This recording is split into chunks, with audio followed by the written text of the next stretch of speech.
ক্ষমা চাওয়া লাগবে, ক্ষমা চাওয়া লাগবে, ক্ষমা চাওয়া লাগবে। এখানে আমি কি কোনো দলের নাম বলেছিলাম, কাউকে গালি দিয়েছিলাম? দাঁড়ান দাঁড়ান দাঁড়ান, আমার ভূমিকার কথা শুরু হয়েছিল 3.5 হাত মাটির কবর দিয়ে। যুবক ভাইরা বলো, আমি এতগুলো আয়াত বললাম। থামো, আচ্ছা থামেন থামেন থামেন উনি, আচ্ছা তোমরা থামো থামো থামো, থামেন থামেন থামেন। প্রিয় ভাইয়েরা, আমরা কোনো মারামারি চাই না।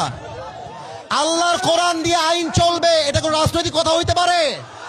এটা মুসলমানদের কলিজার দাবি। আগামী সংসদ চলবে কোরআন দিয়ে। যে বেড়াবাদর পেট্রোল একটাও থাকবে না। যুবক ভাইয়েরা আমার, আপনারা বুঝবেন আপনাদের এলাকায় এটা। আমি কিছু বলবো না আজকে। তোমরা আমার সঙ্গে থাকবা তো ইনশাআল্লাহ? তোমরা আমার পক্ষে আছো তো ইনশাআল্লাহ?